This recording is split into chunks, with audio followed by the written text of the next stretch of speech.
Well, blessed Tuesday to you as we come with your daily encouragement.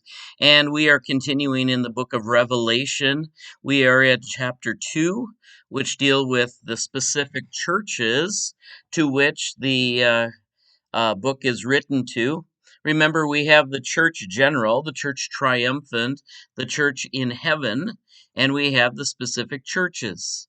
Just like we would describe the universal church that we all belong to versus the specific churches we attend and are members of. And so there is that tension already developing in the book of Revelation. We have a local assembly and we have the grand assembly of all believers of every time and space. And we have to keep both in mind. And just as I said before, we also have to keep in mind there is eternity and there is the present. And so both are held in tension too. Of course, we also have the promises of Jesus, already and not yet, as we wait for the consummation of things. And that's the tension we always need to hold as we read this book. Now, yesterday we talked about the church in Ephesus. Ephesus. And one of the hallmarks of the church in Ephesus was that we actually have a letter written by Paul to that church also. It was a prominent church. It was known for its passion. But the tension there was that it had lost its original passion. It had a passion for truth and for defending the truth. But it had lost its passion for its first love. An easy thing that can happen when we start looking at the things of the world versus the things above. And we also heard some biblical stories. One of the most famous was Balaam. And basically, it was about the story of Balaam's donkey that had preached the word of God. And so we have references in these books to other Old Testament stories. So keep those in mind. The one that we don't have a reference to is the Nicolaitans. They are considered a group of believers that have fallen away from the true faith. And so they're talked about in the book of Revelation, but we have no other reference point in the other parts of the Bible. So those are the ones that are still a mystery to us, if we want to be honest. We can speculate about what they believe, but we don't have any concrete counter or corroborating evidence about them. But let us look at the church of Smyrna. This is the second church that he is writing to. Remember, there are 7 churches. And so numbers are important, and they deal with how complete messages are. And so Revelation chapter 2, verse 8 says, "And the angel of the church in Smyrna write, these are the words of the first and the last, the one who is dead and has come to life." Remember, we had that at the beginning of the chapter 1. Jesus is the first and the last, the Alpha and the Omega. But he's also the one who has died and has come back to life. And so those are the tensions we are working with. "I know your affliction and your poverty, even though you are rich." What does that mean? Poverty in this world does not necessarily mean poverty in the next world. In fact, it actually could be a sign that you are rich towards the things of the next world. So don't hold that against you. It isn't necessarily saying seek poverty, but it is saying that even if you find yourself without a lot of resources, don't worry. You could be rich in your faith or towards the things of God. "I know the slander on part of those who say that they are Jews and are not, but are a synagogue of Satan." Now, taken out of context, this could be a horrible verse. But in context, it's basically saying there is a tension happening with the church in Smyrna and the local synagogue. Many of them probably came from the same synagogue. And now, with the message of Jesus, there is a split that is happening. And so there is a lot of rivalry and a lot of backbiting. Sometimes the harshest criticism are those within your own family. And so we need to understand that this verse should not be taken out of context, but in context, it is a red hot fight between those who believe in Jesus and those who do not.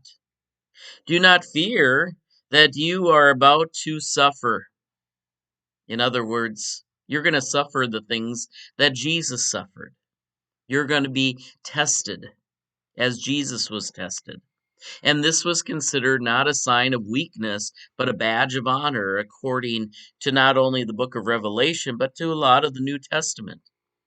It is to embrace the suffering that we get to participate in the suffering of Christ.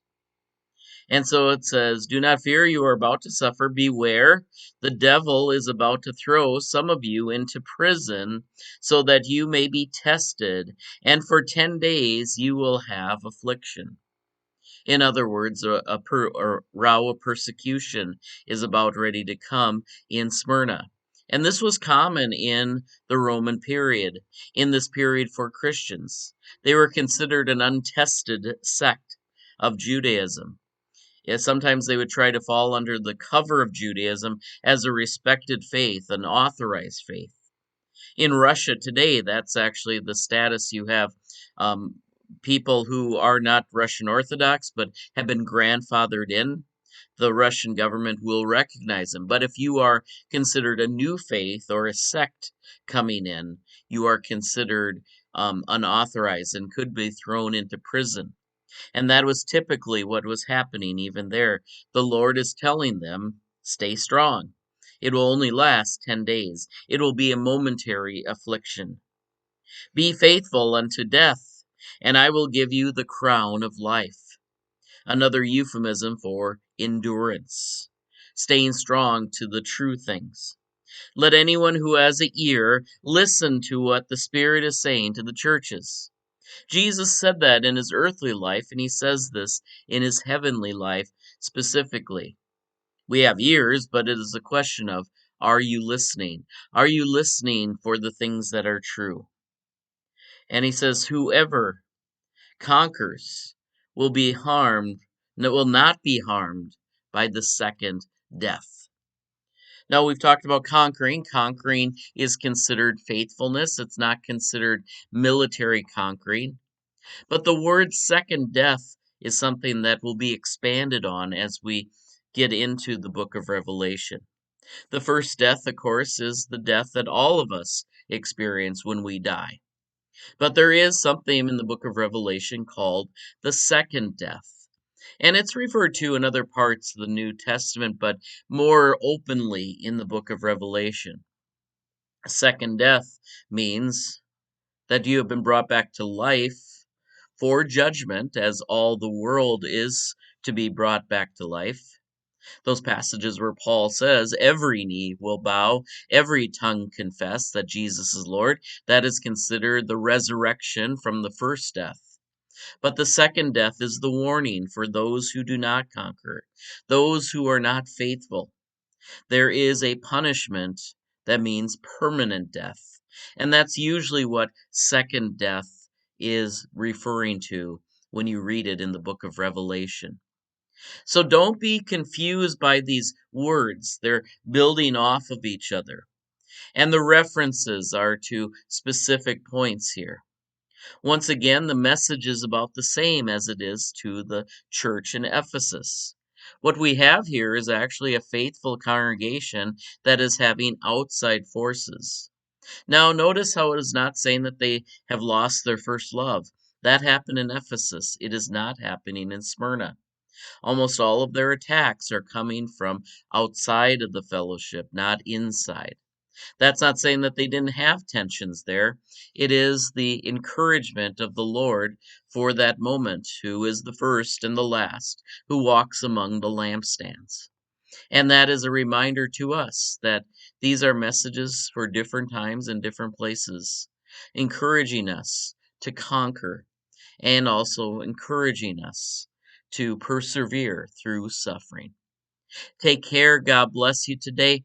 We'll trust that these continue to be words of encouragement. We'll see you next time.